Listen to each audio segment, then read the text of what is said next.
ॐ वाङ्मे मनसि प्रतिष्ठिता मनो मे वाचि प्रतिष्ठितम् आफिराफिर्म एदिः वेदस्य माणिसः श्रुतं मे मा प्रहासीः अनेनाधीतेन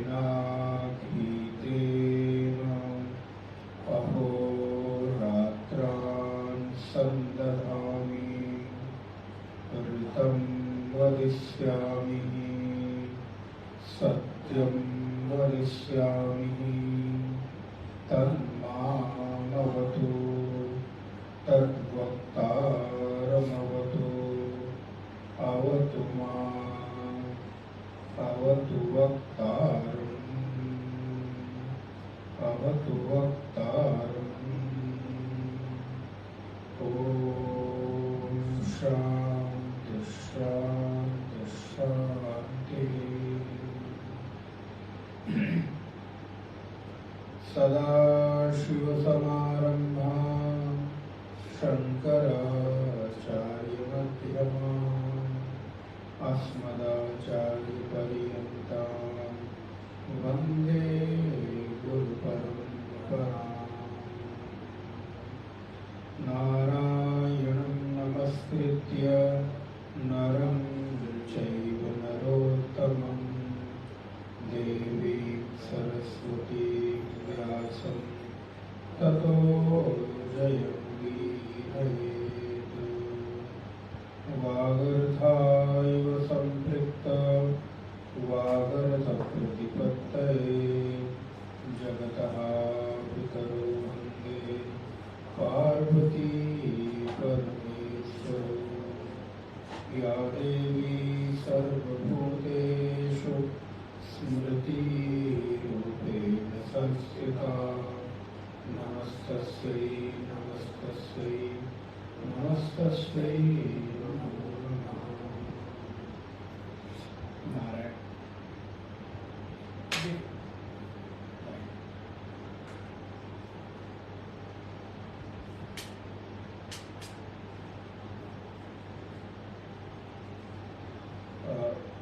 शिक्षावल्ली के बाद हम लोग ब्रह्मानंदवल्ली में प्रवेश कर रहे हैं। तो ब्रह्मानंदवल्ली का जो शांति मंत्र है उसका पाठ फिर प्रथम मंत्र का पाठ करेंगे। ओम शन्नो मित्रः शं वरुणः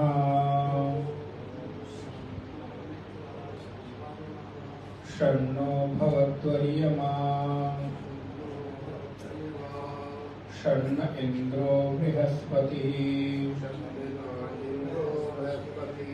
शन्नो विष्णुरुक्रमः नमो ब्रह्मणे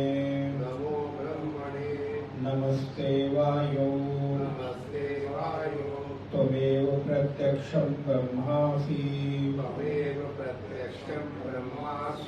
त्वामेव प्रत्यक्षं ब्रह्म वदिष्यामि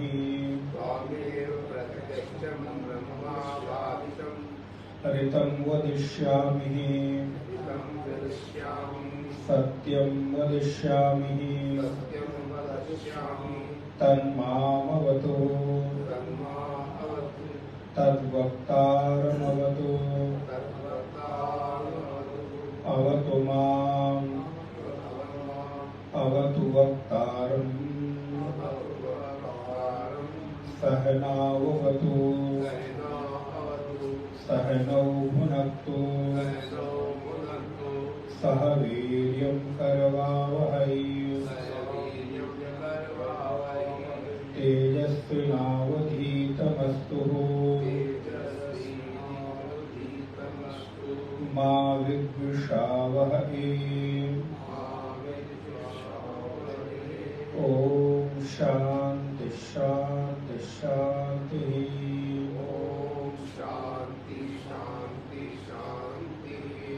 अब प्रथम मंत्र का पाठ करेंगे। ओम ब्रह्मविदाप्नोति परम्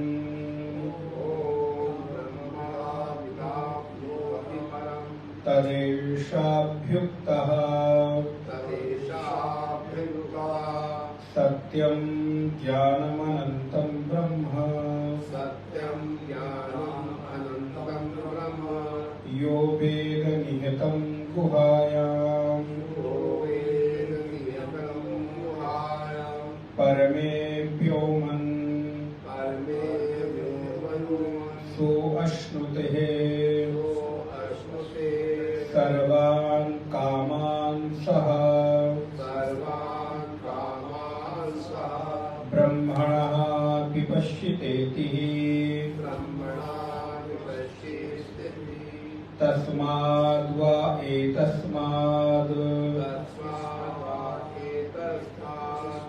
आत्मनः आकाशः सम्भूतः आकाशसम्भूतः आकाशाद् वायुः आकाशात् वायुः वायोरग्निः वायोरग्निः अग्नेरापः अग्निरापः अभ्यः पृथिवीः पृथिवी पृथिव्या औषधयः पृथिव्या औषधयः ओषधिभ्योऽन्नम् औषधियोऽन्नम् अन्नात् पुरुषः अन्नात् पुरुषः स वा एष पुरुषो अन्नरश्मयः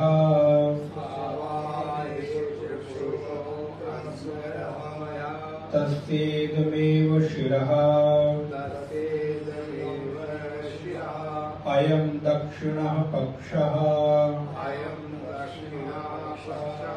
अयम् उत्तरः पक्षः अयम् आत्मा इदं पुच्छं प्रतिष्ठः तदप्येष श्लोको भवति तदप्येष श्लोको भवति नारायण। पूर्व की कक्षा में हम लोगों ने शिक्षावल्ली के विषय को देखा। हम लोग ब्रह्मानंद वल्ली में प्रवेश करते हैं।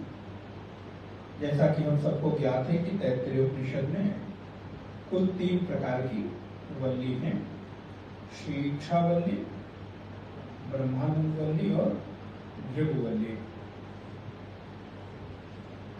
तो नारायण हम लोगों को अलग अलग प्रकार की जो विषय वस्तु है, वो विषय वस्तु हम लोगों को इसमें देखने को मिलती है।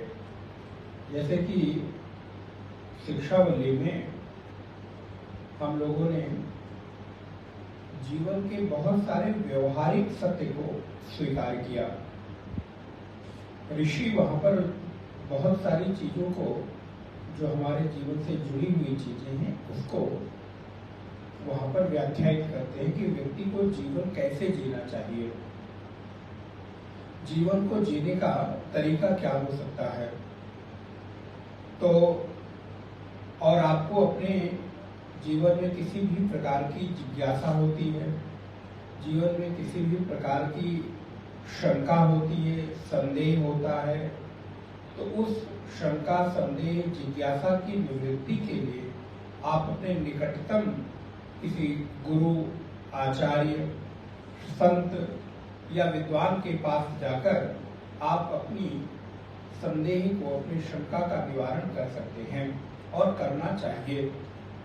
यही आपके जीवन का सिद्धांत होना चाहिए। इत्यादि विषयों पर बहुत भगवती श्रुति ने जोर दिया, जहां पर एक विशेष प्रकार का एक वाक्य बार बार दोहराया गया कि मां प्रमदा, मां प्रमदा, कभी प्रमाद नहीं करना चाहिए। स्वाध्याय में, अतिथि सेवा में, देवों की सेवा में, पितरों के पूजन में इत्यादि में कभी भी स्वाध्याय में हमको प्रमाद नहीं करना चाहिए। इस पर भगवती श्रुति ने अत्यंत जोर देकर हमको एक उपदेश दिया है कि व्यक्ति को हर विषय में अपने निकटतम गुरु और संत के निर्देशानुसार पालन करते हुए और संदेह का निवृत्ति करके प्रमाद का त्याग करके तद अनुरूप जीवन को जीना चाहिए। ये व्यवहारिक सत्यता को यहाँ पर स्वीकार किया गया।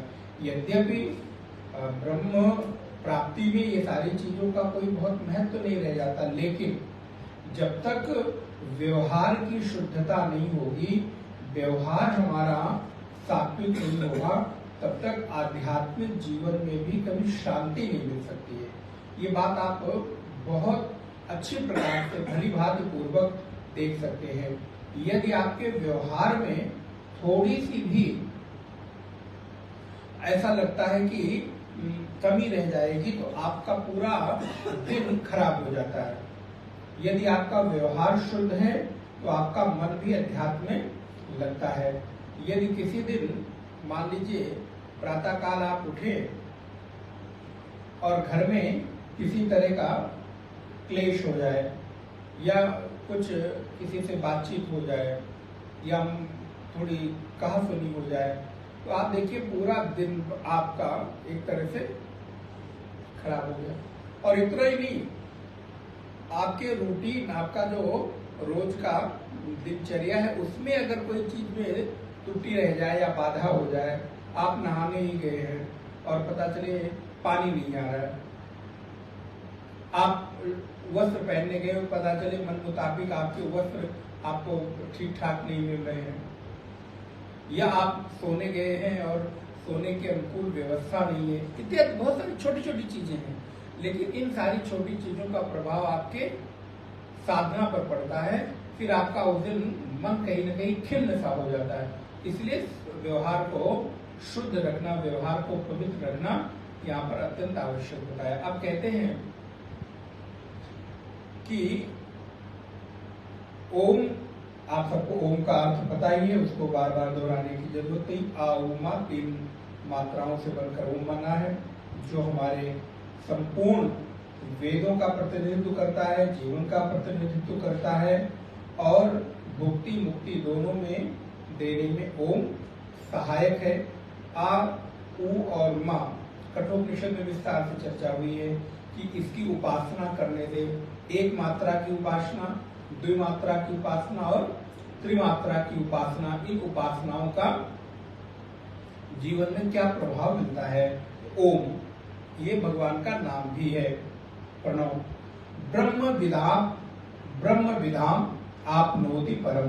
ब्रह्म माने परमात्मा चैतन्य, विदाम आपनोति परम। तो जो ब्रह्म विदाम ब्रह्मविद है वो आपनोति माने प्राप्त कर लेता है, परम माने उस पर श्रेष्ठ चैतन्य सत्ता को। तो ब्रह्मविद ब्रह्मज्ञानी परम तत्व को प्राप्त कर लेता है। इसका अध्यात्म मतलब शब्दार्थ ये हो गया, एक एक शब्दों का अर्थ ये हुआ कि ब्रह्मविद उस परम तत्व को प्राप्त कर लेता है। अच्छा, कैसे प्राप्त कर लेता है? तो बोले तदेशाभ्य अभ्युक्ता।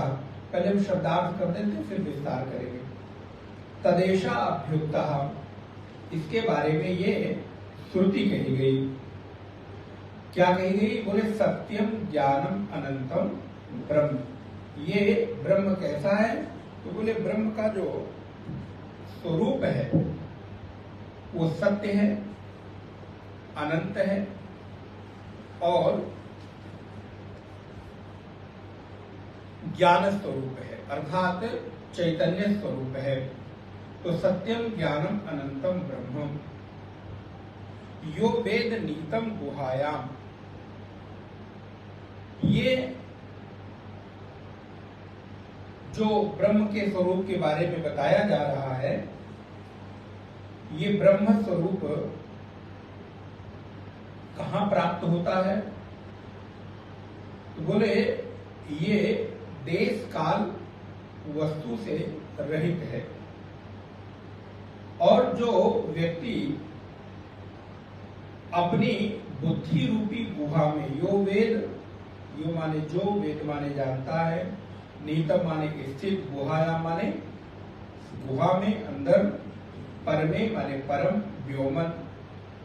तो जो बुद्धिमान व्यक्ति अपनी बुद्धि रूपी गुफा में उस परम स्थित ब्रह्म को जानता है, वो सबको जान लेता है, वो सर्वज्ञ हो जाता है। और जो उस परम ब्रह्म को जान लेता है वो क्या हो जाता है? बोले सो माने सा माने वह अर्थात जो जान लेता है, अश्नुते सर्वान कामान सह, वो जीवन के समस्त कामनाओं को पूर्ण कर लेता है, फिर उसकी कोई कामना शेष नहीं रह जाती है। और सारे के सारे जितने भी इस संसार के भोग पदार्थ हैं, जितने भी ऐश्वर्य हैं, उसको एक साथ प्राप्त हो जाते हैं। किसको? बोले जो उस अपनी बुद्धि रूपी गुहा में स्थित चैतन्य को जान लेता है, देख लेता है। ब्रह्मणा विपश्यतेति, ब्रह्मणा अर्थात उस ब्रह्म को विभिन्न प्रकार के स्वभावों से बताया गया। वो क्या है? बोले उस ब्रह्म से तस्माद व एतस्माद आत्मना आकाश संभूता। तस्माद इसलिए, एतस्माद इस ब्रह्म से, आत्मा से, आकाश संभूता, आकाश अर्थात ये जो हमको दिखाई देने वाला स्पेस है, आकाश है। संभूता माने प्रकट हुआ, पैदा हुआ, उत्पन्न हुआ। आकाशाद वायु, और आकाश से वायु पैदा हुई, उत्पन्न हुई। वायु अग्नि, वायु से अग्नि उत्पन्न हुई। अग्ने रापा, अग्नि से जल उत्पन्न हुआ। और अद्भ्य पृथ्वी, जल से पृथ्वी उत्पन्न हुई। पृथिव्या औषधया, और पृथ्वी से औषधियां उत्पन्न होती हैं। औषधेभ्यो अन्नम, औषधियों से अन्न उत्पन्न होता है। अन्नात् पुरुषः, अन्न खाने से पुरुष पैदा होता है, पुरुष उत्पन्न होता है। सा वह ऐसा पुरुषो अन्न रसमयः, इसलिए वह यह पुरुष कैसा है? बोले अन्न रसमयः, अन्न रस से ओतप्रोत है। इसलिए ये पुरुष अन्न और रस इनका विकार है। अगर ऐसा कहा जाए हम लोग कौन हैं, तो बोले हम लोग अन्न और रस के विकार हैं। अन्न और रस का तात्पर्य यहाँ पर अन्न से जो शरीर में वीर्य बनता है, उस वीर्य रूपी रस और अन्न के हम एक तरह से प्रोडक्ट हैं। हमारा जो कारण है वो कौन है? ऐसे तो पंचभूत दिखाई देता है, पंचमहाभूत, लेकिन विशेष रूप से देखें तो अन्न और अन्न से बना हुआ जो रस हमारे शरीर में जागृत होता है, इसको आपने ऐत्रेय उपनिषद में थोड़ा विशेष रूप से देखा था, जहां पर ये पुरुष प्रकट कैसे होता है, तो वहां पर स्त्री और पुरुष इन दोनों के संयोग से ये पूरी की पूरी सृष्टि उत्पन्न होती है। उस पर विशेष रूप से चर्चा भगवत्पाद शंकराचार्य ने की थी। तो अन्न रसमय, तो ये शरीर अन्न और रस का विकार है। और तस्येदमेव शिरः, इसलिए यही इसका शिर है। और अयम दक्षिणा पक्ष, यही इसका दक्षिण पंख है। अयम उत्तरा पक्ष, और यही यह बाईं भुजा उसका पंख है। अयम आत्मा, बीच का जो भाग है वो अंगों का आत्मा है। इदम पुच्छम प्रतिष्ठा, और जो नीचे का भाग है, नाभि से नीचे का भाग है, उसकी वहां पर प्रतिष्ठा होती है।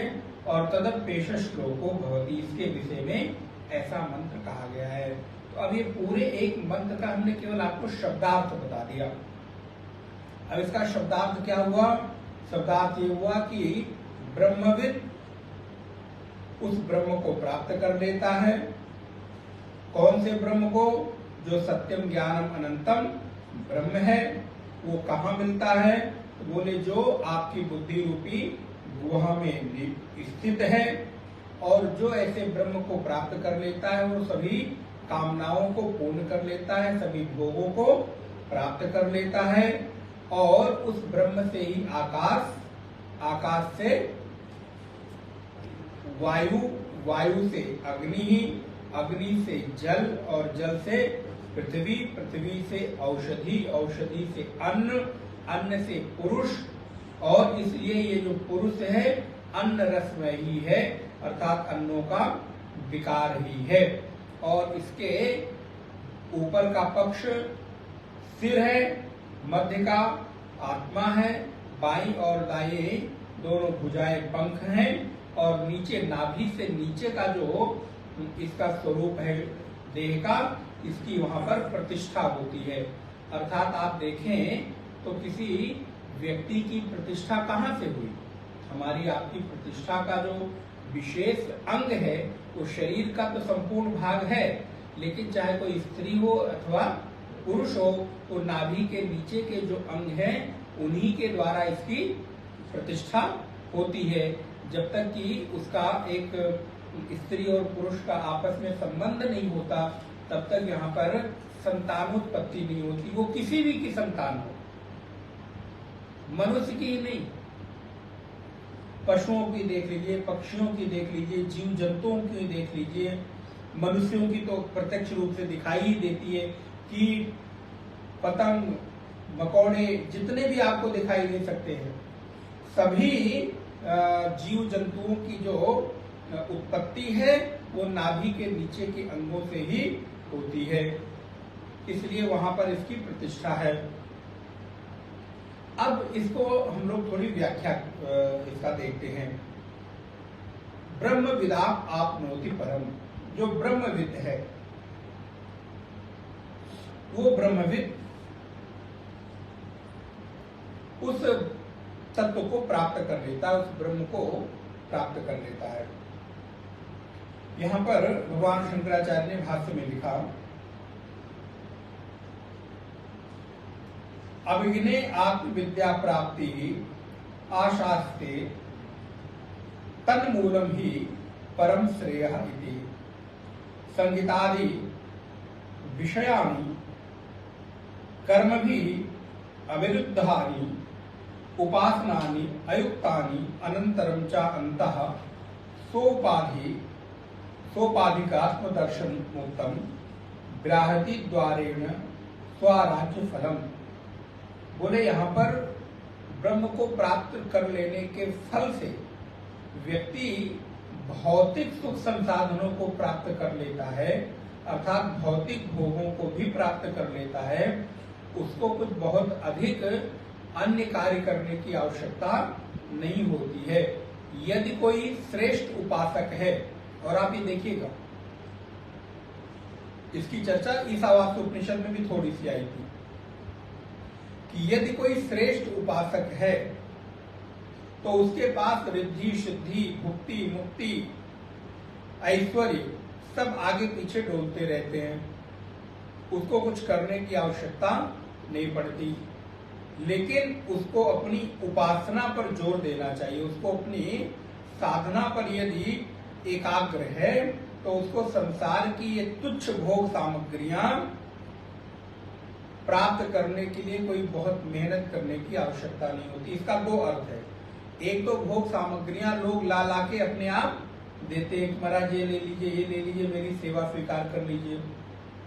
दूसरी क्या है कि उसकी इच्छा ही नहीं रह जाती, तो उसको भोगों को वो आवश्यकता ही नहीं है। इसका मतलब उसको सब प्राप्त हो गया। भाई अगर हमको कुछ चाहिए ही नहीं तो इसका मतलब हमें सब कुछ प्राप्त ही है। हमें कमी का एहसास तो तब हो जब हमें कुछ चाहिए। अब जैसे मान लीजिए ये मोबाइल है, मोबाइल हमको चाहिए ही नहीं, हमारी इच्छा ही नहीं रह गई, तो अब हमको प्राप्त करने की कोई आवश्यकता ही नहीं है। और अगर आवश्यकता होती है, मन में इच्छा उत्पन्न होती है, तो वो आपकी साधना उपासना के परिणाम स्वरूप आपको प्राप्त हो जाती है। ये आप जरूर अपने जीवन में ना देखिए तो कम से कम साधुओं के जीवन में तो आप देख ही सकते हैं कि हाथ में एक पैसे भी नहीं होते, घर से चलते हैं तो नारायण कुछ भी रहता नहीं, खाने का भी ठिकाना नहीं, रहने का भी ठिकाना नहीं, कहाँ रहेंगे, कहाँ खाएंगे, कहाँ महाराज किससे मिलेंगे, कुछ भी पता नहीं होता, कोई पूर्व प्लानिंग तो होती नहीं। लेकिन जैसे जैसे उपासना प्रगाढ़ होती है, जैसे जैसे साधना प्रगाढ़ होती है, आप देखिए था कुछ नहीं और बिना कुछ हुए इतने बड़े बड़े प्रोजेक्ट, इतने बड़े बड़े नारायण विस्तार हो जाते हैं। बोले कैसे हो जाते हैं? बोले आप जानो, ये आपकी खोज का विषय है। जिसके पास लाखों करोड़ों रुपए हों वो भी इतने बड़ी बड़ी सेवा कार्य और प्रोजेक्ट नहीं चला पाता जो एक फकीर, एक महात्मा अपने साधारण से जीवन से संचालित कर लेता है। कुछ भी नहीं है लेकिन आप देखो इच्छा हो गई कि ये कार्य होना चाहिए। बोले महाराज फटाफट फटाफट धीरे धीरे अपने आप, बस उसके संकल्प में निष्ठा और पवित्रता रहे।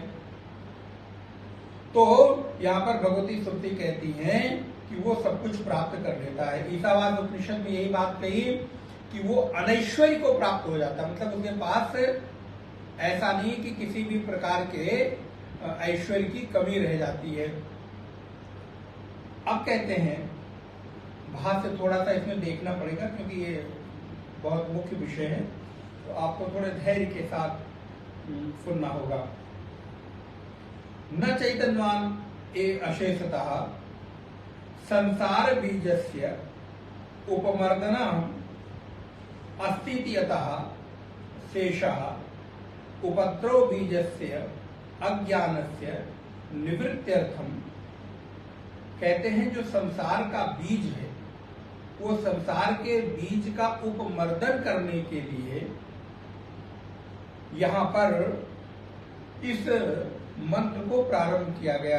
तो संसार के समग्र उपद्रवों का जो मुख्य बीज है वो क्या है? वो अज्ञान है।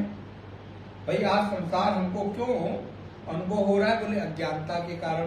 तो मुख्य रूप से अज्ञानस्य निवृत्त्यर्थम, अज्ञान की निवृत्ति के लिए विधूत सर्वोपाधि विशेषात् दर्शनार्थम इदम आरभ्यते ब्रह्म विदाप आपनोति परम इत्यादि ही। अब देखिए भगवान शंकराचार्य ने कितना स्पष्ट कर दिया कि ये जो ब्रह्म विदाप आपनोति, ये यहाँ से मंत्र प्रारंभ हो रहा है। ये क्यों प्रारंभ हो रहा है? तो बोले ये संसार के उपद्रव रूप अज्ञान के बीज के नाश के लिए और सभी विधूत माने नष्ट कर देना, सभी उपाधियों को विधूत सर्वोपाधि विशेष आत्मदर्शनार्थम, सभी प्रकार की आपकी उपाधियों को नाश करके आत्मदर्शन आप कर पाए, इसलिए ब्रह्म विदाप आपनोति परम ये श्रुति प्रारंभ होती है। अर्थात हमारे जीवन में जितनी भी प्रकार की उपाधियां हमने ओढ़ रखी हैं, उपाधि का तात्पर्य होता है मान्यता। आज आपने अपने लिए क्या क्या मान्यताएं बना रखी हैं, क्या क्या मान्यताएं गढ़ रखी हैं। तो आप देखिए, आपको लगेगा कि हम तो अपने आप को कुछ मानते ही नहीं महाराज, हमने तो अपने आप को बिल्कुल सरेंडर कर दिया। लेकिन आपकी उपाधि समय समय पर, आपकी मान्यता समय समय पर परिस्थिति अनुसार बदलती रहती है। और आपको लगता है, यहां बैठकर लगेगा, सत्संग में बैठकर लगता है महाराज अब तो हम ब्रह्मनिष्ठ हो गए। हम लोगों को भी लगता था गुरुकुल में पढ़ते हुए। क्यों? क्योंकि अब कोई उपाधि यहाँ पर है ही नहीं। इस समय चूंकि हम किसी उपाधि में नहीं हैं, तो हमको लगता है कि हम उपाधि मुक्त हैं, हमारे पास किसी प्रकार की कोई मान्यता नहीं है। लेकिन अभी यही आप जस्ट सड़क पर निकलिए, और महाराज ड्राइवर गाड़ी लिए खड़ा हो, तब देखिए आपकी उपाधि बनती है कि नहीं। कहीं उसने दरवाजा खोलने में लेट कर दिया, देर कर दी, तब आप देखिए कि आपकी उपाधि, आपकी मान्यता और आपने अपने आप को क्या मान रखा है। इसीलिए तो आप लोग नहीं, आप लोग तो यहाँ हैं तो आप सब तो ब्रह्मनिष्ठ हैं, आप लोग ऐसा नहीं करते हैं। हम यहाँ जो नहीं आए हैं उनके लिए कह रहे हैं। सत्संग में जो आ जाते हैं वो एकदम धुल जाते हैं, ब्रह्मनिष्ठ हो जाते हैं। तो आप लोग तो ऐसा नहीं करते हैं। फिर क्या हुआ, बोले महाराज थोड़ी सी उसने विलंब कर दी, मालूम नहीं है तुमको, इसीलिए पैसा देते हैं, इसीलिए तुमको रखा है, इसीलिए क्या रखा है। एक बार में हमने उसको 10 बातें सुना दी। किस आधार पर? अभी तो आप कह रहे थे आपकी कोई मान्यता है नहीं, आप तो अपने आप को उपाधि शून्य कर दिया है। लेकिन यहाँ पर आपने उस ड्राइवर के सामने, उस सेवक के सामने मालिक की उपाधि तुरंत ओढ़ ली, और आपको ये लगता है कि ये तो मेरा अधिकार है। अच्छा, ये भी गलत नहीं है। अगर हम व्यक्ति से पूछें तो क्या उत्तर देगा? बोलेगा महाराज ये मेरा अधिकार है, हमने इसको इसी काम के लिए रखा है, इसी के लिए इसको हम पैसे देते हैं, तो जब मैं आऊं तो समय से तुरंत इसको द्वार खोलकर खड़ा रहना चाहिए। ठीक है, आपने रखा है इसीलिए, लेकिन इसका तात्पर्य नहीं कि अब आप अपने आप को उस उपाधि में इतना डुबो दो कि आप उसके कारण अपने चित्त को खराब कर लो। और देखिए, उसके व्यवहार के कारण आपका चित्त खराब होता है। उसका तो कुछ बहुत नहीं बिगड़ता, उसकी तो आदत है भाई, वो ठीक है, वो दरवाजा खोला, बैठ गया, फिर गाड़ी चलाने लग गया, 2-4 मिनट बाद भूल भाल गया। लेकिन आप उस बात को भूल नहीं पाते। क्यों? क्योंकि आप दोहराए पे खड़े हैं। एक तरफ व्यवहार भी कर रहे हो, दूसरी तरफ सत्संगी भी हैं। तो एक तरफ तो लगता है कि किसी का मेरे कारण दिल न दुखे, मेरे से किसी के कारण कोई अपराध ना हो जाए, और दूसरी तरफ ये अपराध हो गया तो मन ही मन गिल्ट फील होता रहता है। यार नाम का डाटा तो आपने एक बार, लेकिन पूरे दिन भर उसको आपको गिल्टी फील होती रहेगी। नहीं करना, नहीं करना। और जिसको किया, बोले महाराज उसको तो याद भी नहीं है, वो दोबारा फिर अपना सामान्य रूटीन फॉलो कर रहा है। इसलिए विधूत सर्वोपाधि, जो हमारी सारी की सारी उपाधियां हैं, एक उपाधि नहीं, 2 उपाधि नहीं, बोले जितनी भी आपने अपने जीवन में उपाधियां ओढ़ रखी है, उपाधि का तात्पर्य आपको मालूम है, उप माने समीप, उपाधि का अर्थ समझिएगा, उप माने समीप, आधीयते, आपने अपने समीप आई हुई चीजों की परिस्थितियों को अपने ऊपर ओढ़ लेना ही उपाधि है। अब आप यहां पर बैठे हैं एक साधक के रूप में, एक भक्त के रूप में, लेकिन अभी यहां से उठ के चले जाएं अपने घर में, तो कोई रिश्तेदार आया होगा तो उसके सामने दूसरी उपाधि, और उसके जाने के बाद आप देखिए वो उपाधि तुरंत आप भूल जाते हैं। आप सबसे अधिक जो निरुपाधिक होते हैं वो रात्रि के समय जब आप अपने बिस्तर पर जाते हैं सोने के लिए, तब आप सबसे अधिक निरुपाधिक हो गए। अब वहां पर आपने अपने सारे उपाधियां उतार उतार के बेड के किनारे रख दी, अगर रख पाए तो। नहीं तो अगर आप बड़े आदमी हैं, बड़े पैसे वाले, बड़े अधिकारी, तो हो सकता है कि वो भी उपाधि लेके आप सो रहे हो, तो आपकी नींद भी महाराज खराब होगी। तो अगर आप उपाधि उतार के रख पाए तो सब उतार के रख देते हैं। कैसे? बोले जैसे आपने सारे सोते समय आप क्या करते हैं, इन कपड़ों को उतार देते हैं ना भाई। जो आपके ऑफिस के कपड़े हैं, ड्रेस है, वो तो पहन के नहीं सोते। आप बड़ा रिलैक्स, एकदम खुला खुला कुर्ता या टी शर्ट या पैजामा या कुछ भी इस तरह का खुला खुला वस्त्र पहन के, जो आपकी जकड़न को कम करे, जो आपके शरीर को जकड़ के ना रखे। लगता है कि एकदम खुला रिलैक्स होके, और महाराज कोई ने देख रहा हो तो बोले महाराज केवल हम एक छोटे से टी शर्ट में ही पहन के सो जाए तो भी चलेगा। क्योंकि कोई है नहीं। अब ये पहन के उबन होने लगी।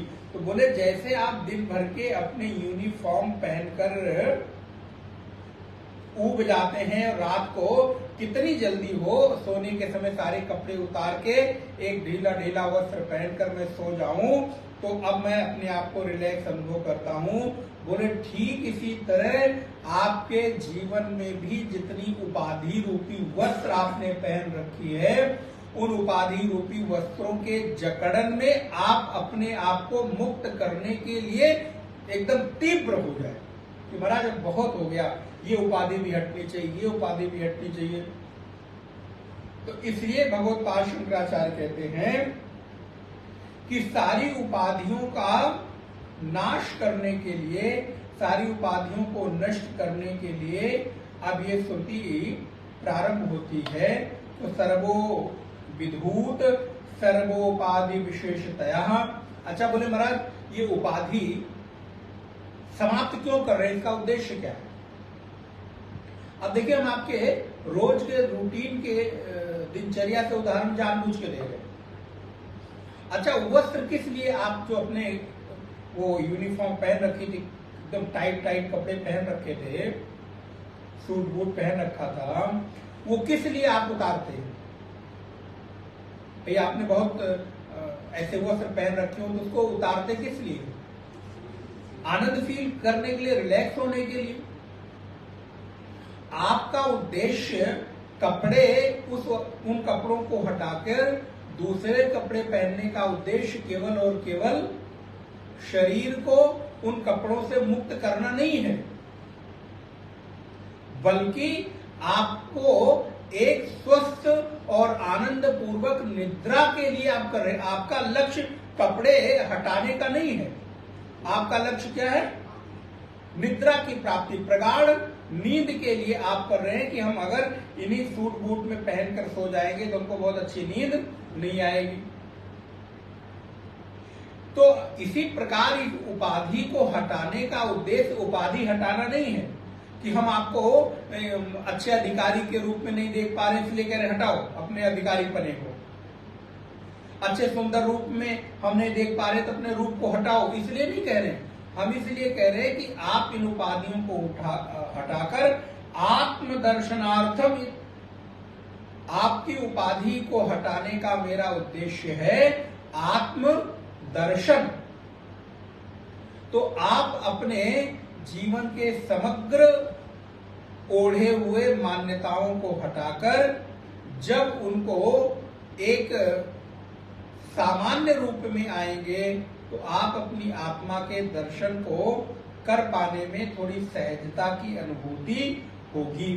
नहीं तो तब तक आप अपने आप को न जाने क्या क्या अनुभव करते रहेंगे, न जाने क्या क्या मानते रहेंगे और उसी मान्यता में पूरा पूरा जीवन निकाल देते हैं।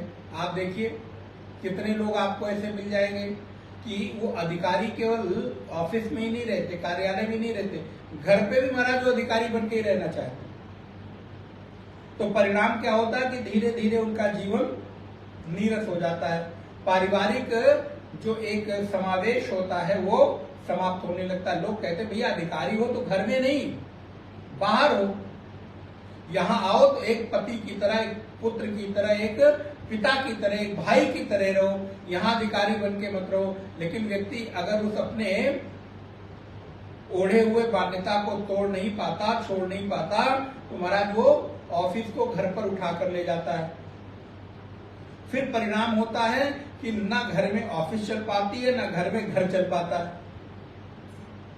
इसलिए कहते हैं कि अपनी उपाधि को वहीं तक रखो जहां पर उस उपाधि की मान्यता है, आवश्यकता है। तो इदम आरभ्यते, क्या आरभ्यते, क्या प्रारंभ कर रहे हैं?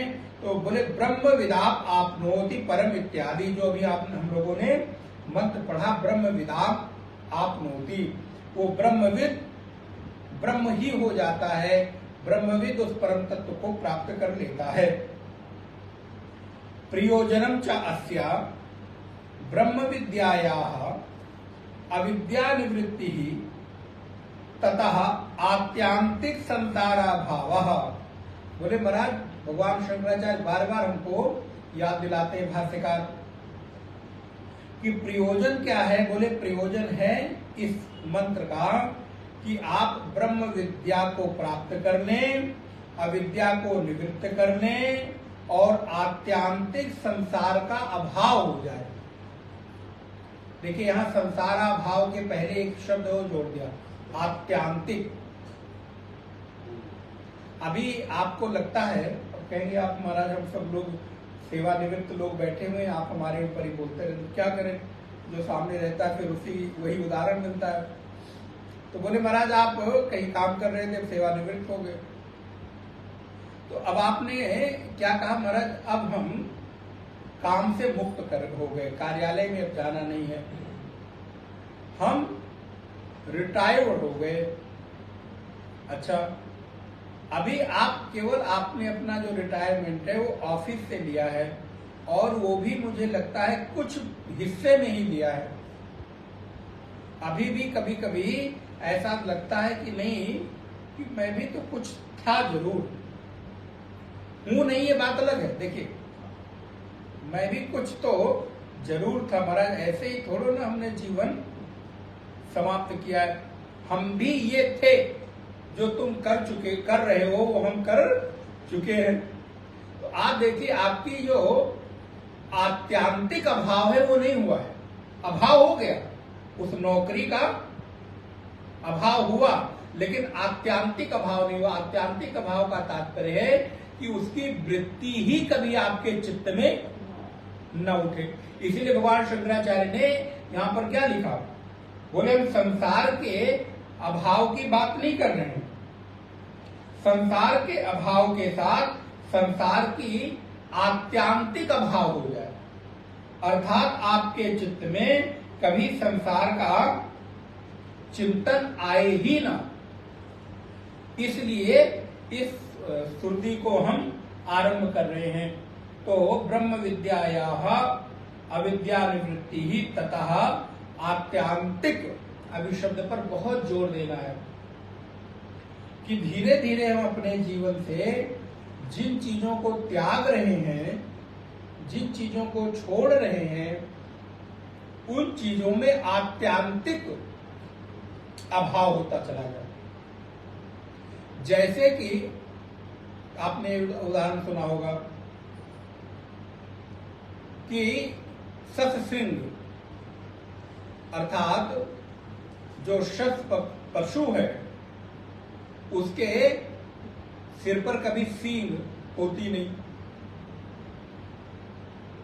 अब वहां पर सींग का आत्यांतिक अभाव है।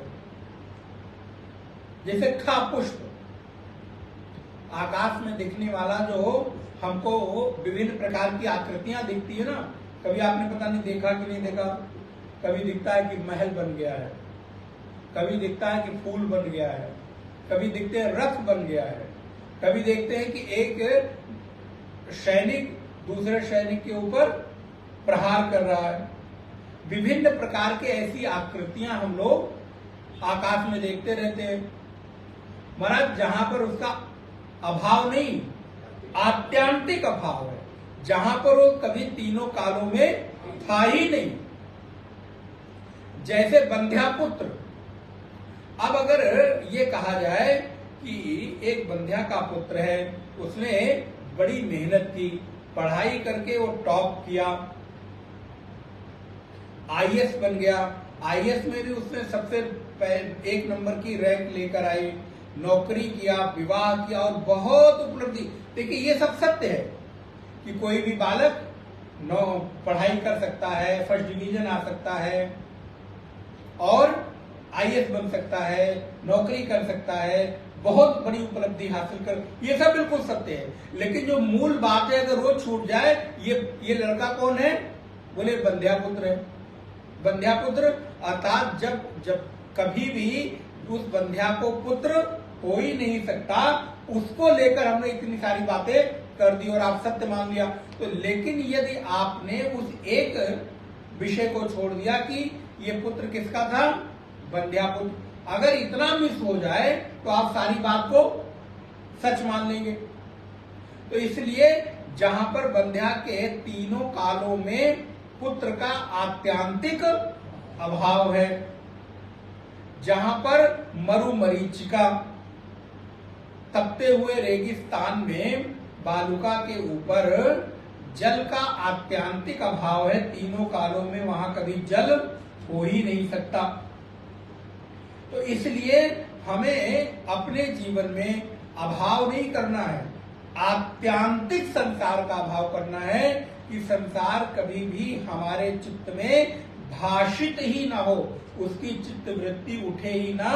इसलिए आपको ये श्रुति प्रारंभ करते हुए कह रहे हैं कि ब्रह्म विदाप आपनोति परम, ब्रह्मविद उस ब्रह्म को प्राप्त कर लेता है, परम तत्व को प्राप्त कर लेता है। क्यों? क्योंकि उसकी प्राप्ति के बाद उसके चित्त में संसार की किसी भी तरह की वृत्ति आती ही नहीं।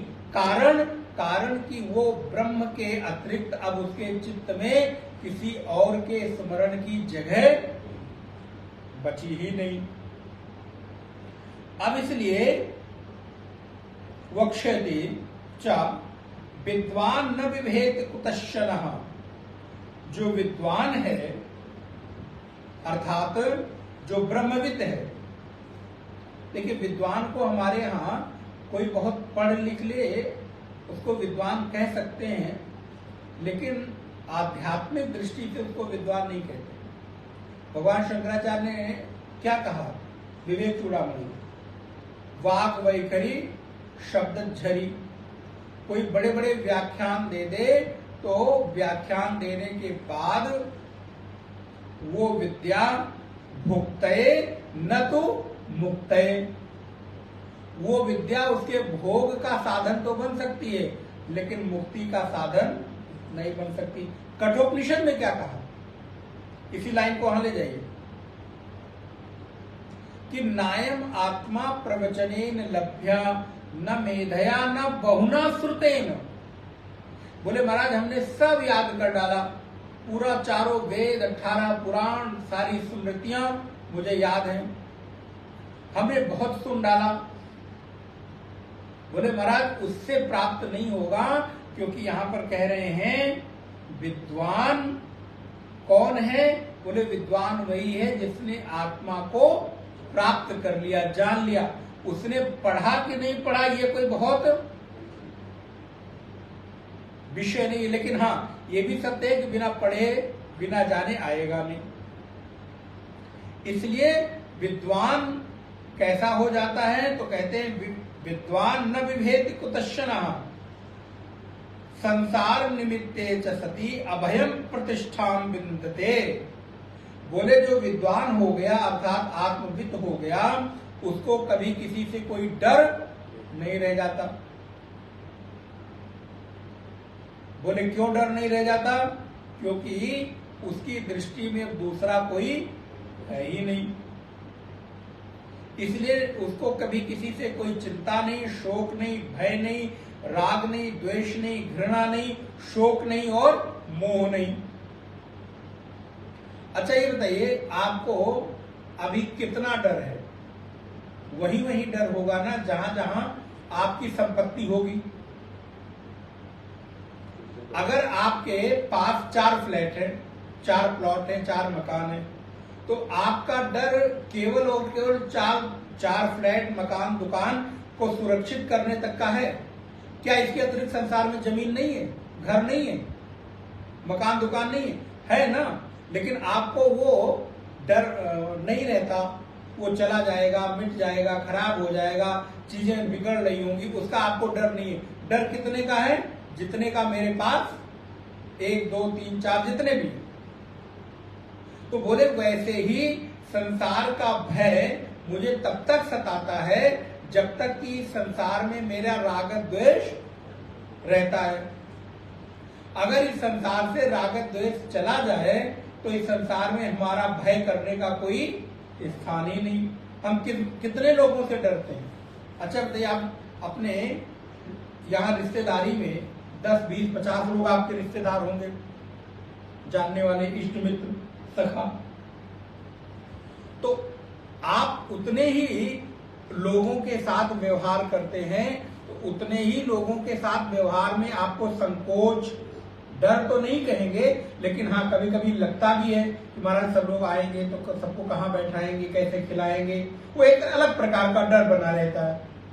लेकिन इसके अलावा भी तो संसार में मनुष्य हैं, पड़ोसी भी हैं, आप उनसे नहीं डरते, उनके आने से आप परेशान नहीं होते।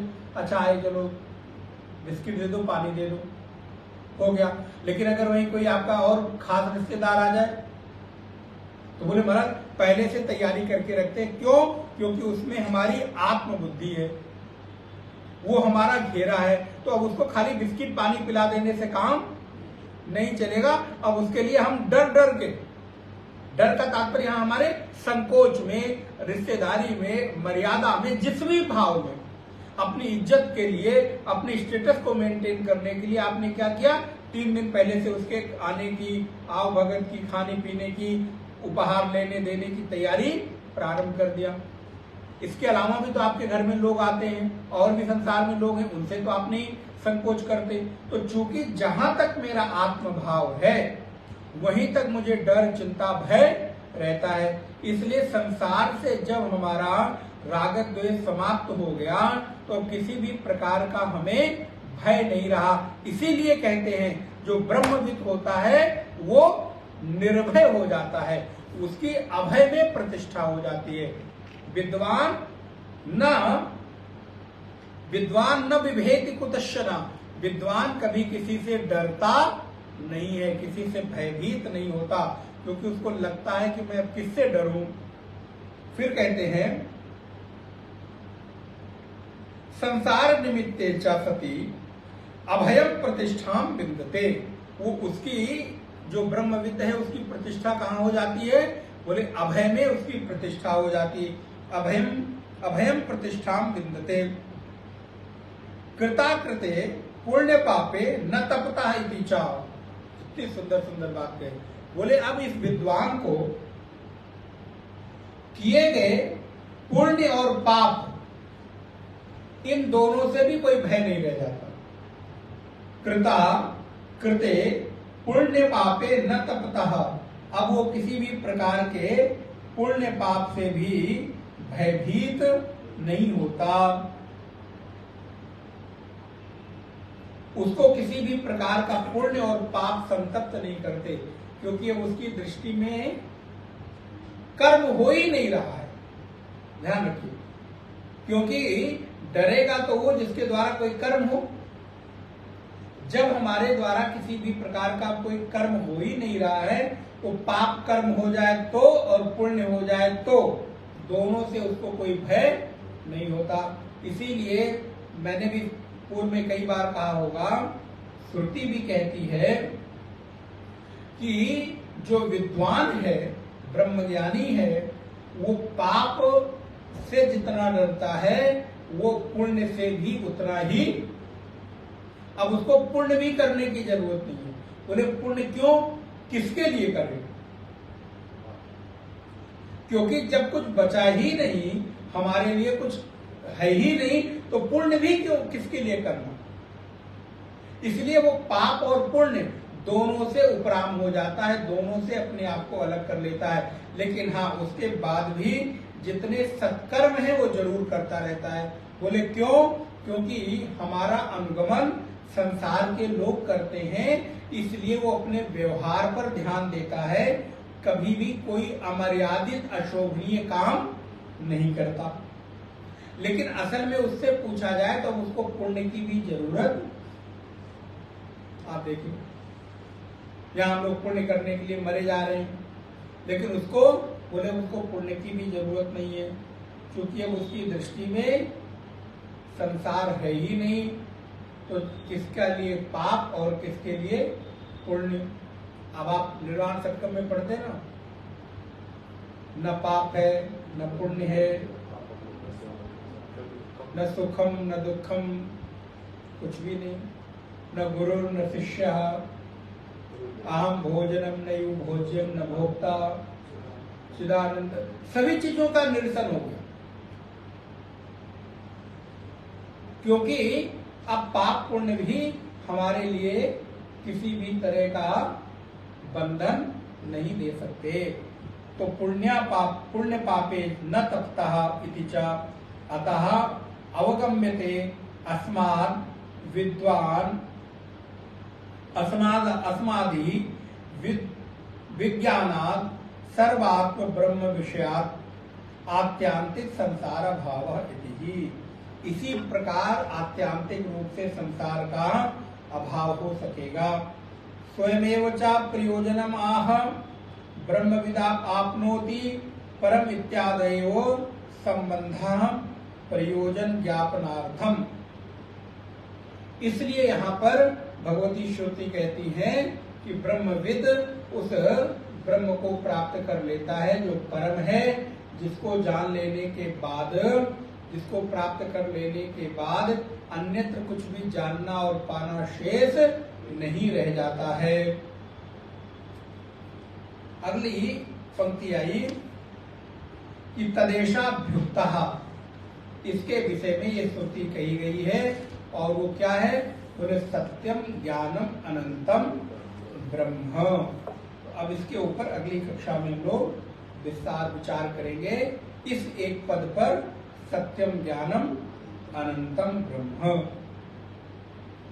ओम पूर्णमदः पूर्णमिदं पूर्णात् पूर्णमुदच्यते पूर्णस्य पूर्णमादाय पूर्णमेवावशिष्यते। ओम शांति शांति शांति। हरि ओम। श्री गुरुभ्यो